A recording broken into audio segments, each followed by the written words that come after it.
All right, now onto the goal setting portion of this video.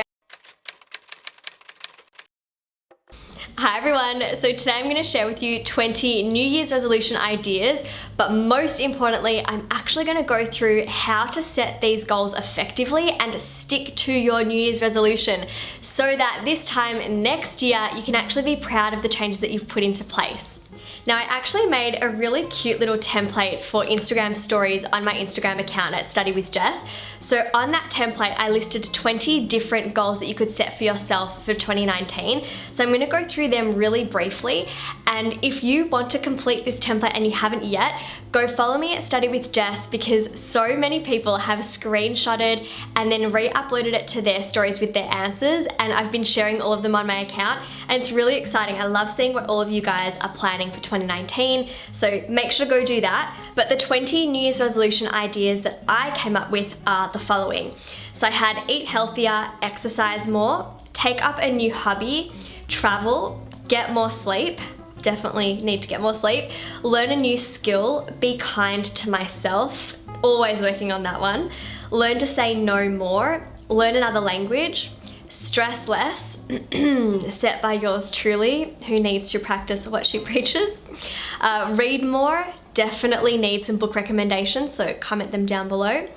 Eat less meat, volunteer somewhere, save more money, spend more time outdoors, meditate, that one I'm doing pretty well, connect with old friends, start a business, be on time, or do a 30-day challenge. I actually did a 30-day challenge last year. I did a 30-day yoga challenge and I did pretty well. So those are just some ideas that you might want to set for 2019 for yourself, but let's get into how to actually make sure that you're sticking to these goals and achieving them. Now there is quite a bit that I want to cover in this video, so I've written it up as a detailed blog post on educationreadbyjess.com, which is my blog for those of you that don't know already. So I'll link it down below if you want to actually get all of this information written down and not just through a video, because I know a lot of you like to have it written down and you can revisit it later on or make your own little summary notes. So do check it out and also sign up to my newsletter because you actually get notified when my blogs get released and you get a $10 voucher to spend on any Education Read product. So just a little heads up. Now, very briefly, I just want to cover the difference between setting yourself short and long-term goals, just because I think it's important to differentiate between the two.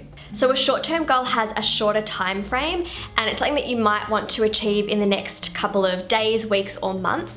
And it can also be used to create little sub-goals for your big picture or long-term goals. So just a couple of examples for short-term goals might be that if you're currently jogging 5 kilometers in the morning, you might want to extend that to 7 kilometers, and to get your fitness up might take a couple more weeks. Or it might be ticking off all of your to-dos after a productive week.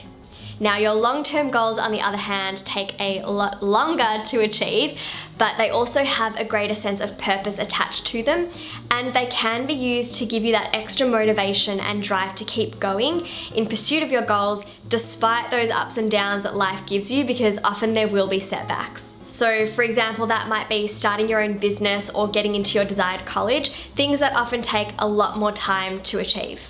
Now, I don't just want you to choose a New Year's resolution based on its popularity, what everyone else is doing. I want you to actually do a little reflection exercise first and assess how everything is going in all areas of your life, including your career, your hobbies, relationships, your mental and physical health, to see what area you might want to focus more on, and maybe there are several, and that's going to help give you direction regarding the kind of goals or resolutions that you'd like to select.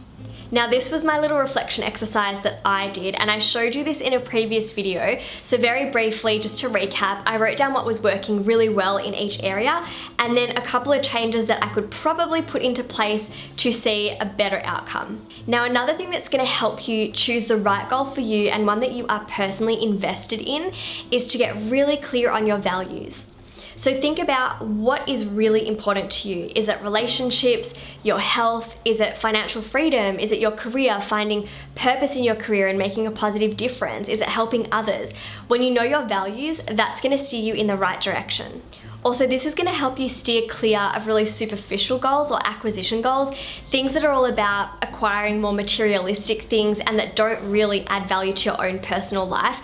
So they don't really mean that much in the end. We think that we want something, but it's not actually the most important things in our life.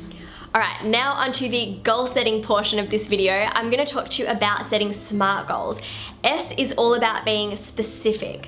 So rather than being quite vague and saying you want to be healthier or eat healthier, you could say something more specific like, I want to have at least 3 serves of vegetables throughout the day. I think it's really important to get as specific and clear as possible here, just so that there's no likelihood of you kind of blurring the lines and deciding to be a little bit more lenient with your goals, so you know exactly what you've got to do and you're going to stick to it. Next we get to M, which is all about setting measurable goals, so give yourself amounts and dates. So maybe you're going to run for 1 hour 3 times a week in order to increase your stamina, and you've got a very specific deadline in mind because you want to be running a half marathon. Next, make sure that your goals are attainable, A for attainable, so just be realistic with the goals that you're setting yourself and the time frame that you're giving yourself to achieve them. And your goals should be relevant. So if you've done the previous exercises I've recommended, then it's likely that you've chosen a goal or a New Year's resolution that's tied to your values, and therefore it's going to be relevant to you, you're personally invested, and you're much more likely to achieve them.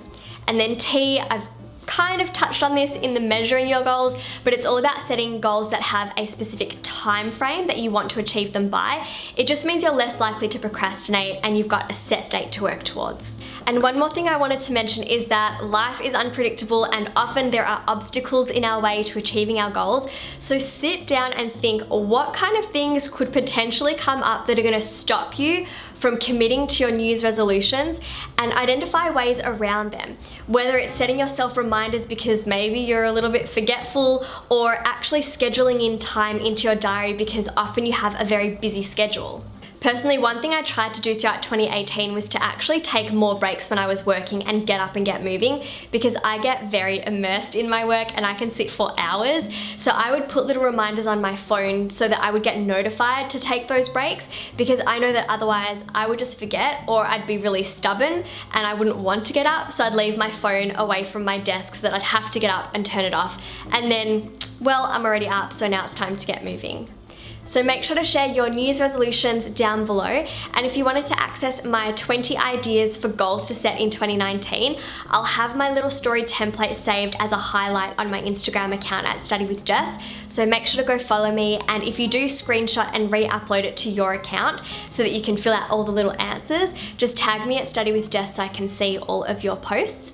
And also check out my blog, I'll leave that down below if you want a summary of today's video because a lot has been covered. Otherwise, click here to watch last week's video, here to watch a video I think you'd really like, and I will see you all next week. Mwah! Bye, and have a happy new year!